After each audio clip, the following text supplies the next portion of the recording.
해당 이야기 점심 때 윤석열로부터 직접 전화 받았습니까? 서울로 올라오라고? 저녁 때 일정이 있을 수 있다? 증언하지 않겠습니다. 이 통화도 비화폰으로 통화했습니까? 비화폰으로 통화했습니까? 증언하지 않겠습니다. 네, 허석군 증인, 김봉식 증인 양쪽에 잠깐 대기 좀 해주시겠습니까? 그리고 이상민 증인에게 묻겠습니다. 이상민 증인, 계엄 직전 피의자 윤석열로부터 24시경 경향신문, 한겨레신문, MBC, JTBC 여론조사 꽃을 봉쇄하고 소방청을 통해 단전 단수하라라는 내용의 문건을 받아본 적 있죠? 검찰의 공소 사실입니다. 인정합니까? 증언하지 않겠습니다. 그러실 거라고 생각은 했지만 참 처참합니다. 김용현은 지난 23일 헌법재판소에 출석을 해서 이상민, 한덕수, 조태용 또한 계엄 지시서 문건을 받아갔다라고 진술을 했습니다. 이 진술에 대해서는 인정하십니까? 증언하지 않겠습니다. 윤석열의 사전 지령대로 계엄 선포 후에 소방청장에게 경찰의 언론사 단전 단수 요청에 협조하라고 지시한 바 있죠? 답변 좀 해보세요. 증언하지 않겠습니다. 김용현이 거짓말하는 겁니까? 아니면 이상민 장관도 동의하는 겁니까? 증언하지 않겠습니다. 증언을 거부하실 거면 선서는 왜 안 하셨나요? 증언을 거부하고. 네, 됐습니다. 허석군 증인, 12월 3일 23시 37분경에 이상민 증인과 통화한 바 있으시죠?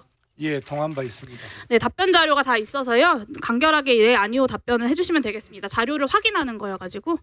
이상민 증인이 단전 단수 요청을 소방청에서 받은 것이 있는가? 한겨레, 경향, MBC, JTBC, 김어준 뉴스공장을 언급하면서 경찰이 요청하면 소방청에서 저기 조치하라라고 말한 바 있죠? 그렇게 기억하고 있습니다. 네. 이상민 증인은 시종일관 이걸 부정하고 있습니다. 경찰에 출석해서도 그렇게 부정을 했다고 보도가 나왔는데요. 그러면 허석군 증인과 이상민 증인 둘 중 하나는 거짓말을 하고 있는 거겠죠? 허석군 증인, 이상민 장관이 거짓말하는 겁니까? 본인이 거짓말하는 겁니까? 제가 말씀드릴 수 있는 사항은 아닌 것 같습니다. 저는 사실대로 증언하신 겁니까? 예, 그렇게 제 기억에 따라서 증언을 했습니다. 네. 알겠습니다. 김봉식 증인, 그 3일 밤 7시 20분경에 삼청동 안가에서 김용현 피의자에게 조지호 청장과 함께 계엄 지시 문건을 각각 건네받았죠? 공소사실과 관련됐기 때문에 답변드리기 곤란함을 양해해 주십시오. 네, 모든 공직자들이 다 이렇습니다. 그 해당 문건에 언론사, 선관위, 국회에 대해서 행안부나 소방에 단전 단수 협조에 관한 사항도 적혀 있었습니까? 지난번 말씀드렸듯이 단전 단수는 제가 들은 바가 없습니다. 들은 바가 없었다가 아니라 적혀 있었습니까? 기억이 나지 않으시는 겁니까? 없었던 들은 겁니까? 바가 없습니다. 없었던 겁니까? 계엄 지시서에? 묻지 않습니까? 전혀 들은 바도 없고 아는 들은 바도 바가 없습니다. 없고 아는 바가 없다가 아니라 계엄 지시서에 있었냐 없었냐, 기억이 안 나는 거냐라고 물었습니다. 공소사실과 관련된 부분은 말씀드리기 곤란하다고 제가 답변드렸습니다. 네, 경찰청장, 서울청장, 해안부 장관이 받은 계엄 지시서의 내용의 문건이 다 똑같은 거였다고 김용현 장관이 헌법재판소에서 다 증언했습니다. 검찰 공소장에 윤석열 피의자가 직접 행안부 장관에게 단전 단수 지시가 담긴 문건을 건네줬다라고까지 나와 있어요.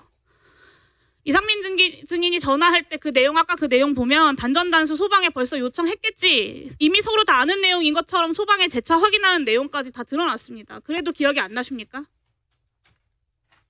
들은 바도 없고 제가 전달받은 바도 없고 요청한 바도 없습니다. 네, 명백히 증인들의 계엄 중요 임무 종사를 지목하는 구체적인 진술들과 자료들을 앞에 두고도 진술 거부권 뒤에 숨어서 제대로 변호조차 하지 못하는 이 모습들 국민들이 똑똑히 기억할 것입니다. 두 분 들어가세요. 이상민 증인, 그 12월 3일 비상계엄 선포 즈음에서 행안부 장관으로서 대통령실 부속실 직원에게 참석사와 국무회의 시간, 발언 요지 등을 기록으로 남겨놓을 것을 지시한 바 있으십니까? 증언하지 않겠습니다. 복수의 국무위원이 국무회의 참석자 명단에 서명을 요구한 사람이 있었다라고 합니다. 그거 한덕수 총리입니까? 본인입니까? 증언하지 않겠습니다. 점심 무렵에 대통령님과의 일정이 있을지도 모르겠다라는 이야기를 듣고서 12월 3일 울산 회의 일정 중간에 뛰쳐나와서 상경을 했다라고 진술한 바 있으시죠? 국회에서 그렇게 답변을 하셨는데요. 기억나십니까? 증언하지 않겠습니다. 본인이 12월 5일 행안위에서 얘기하셨잖아요. 본인이 기존에 이야기했던 건 답변을 좀 하세요.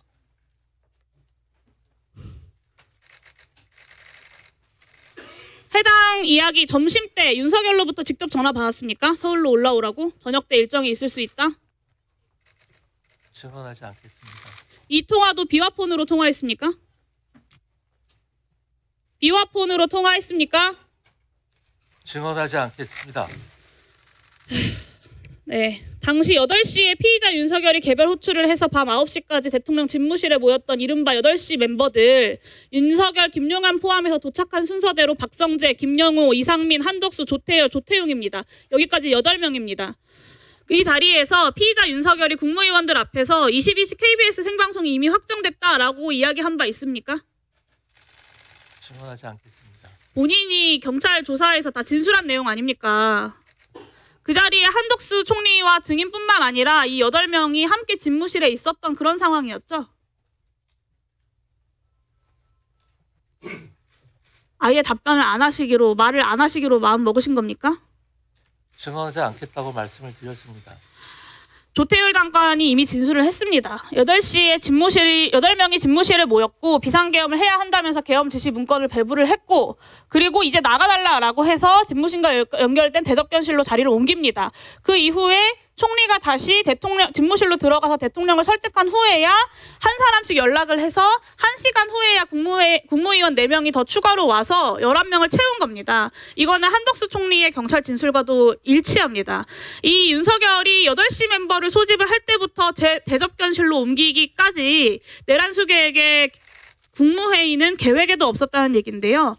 한덕수 총리와 이상민 장관이 가짜 국무회의를 만들어서 어떻게든 이 비상계엄의 절차적 요건을 충족하려고 시도를 하다가 실패한 결과만 남은 겁니다. 그렇지 않습니까, 증인?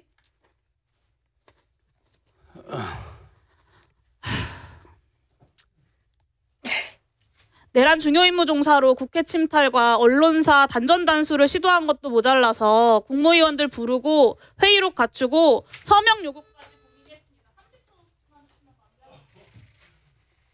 네. 여기에 12월 5일에 국회에 나와서 처음으로 고도의 통치 행위라는 변론을 만들어낸 게 바로 이상민 장관 본인입니다. 그야말로 12.3 내란의 주범입니다. 당연히 중요임무 종사자들, 현재 피의자들 구속돼서 수사받고 재판받고 있는 거 감안하면 당연히 구속수사 필요하다고 생각하고요. 제가 국정조사 내내 강조했던, 그리고 진실이 드러나고 있는 이 8시 멤버와 계엄 지시 문건이 윤석열 내란 일부를 넘어서 국회 침탈과 선관위 침탈이 완성된 다음에 그 2부 계획을 파악할 유일한 신발입니다. 그 수사기관에서 지금이라도 이상민 장관 철저하게 구속수사하고 국무위원들, 관계된 사람들 철저하게 수사해야지만 이 내란 수계의 엉터리 변론을 깨부술 수 있을 것이라고 다시 한번 강조하고 촉구하는 바입니다. 이상입니다.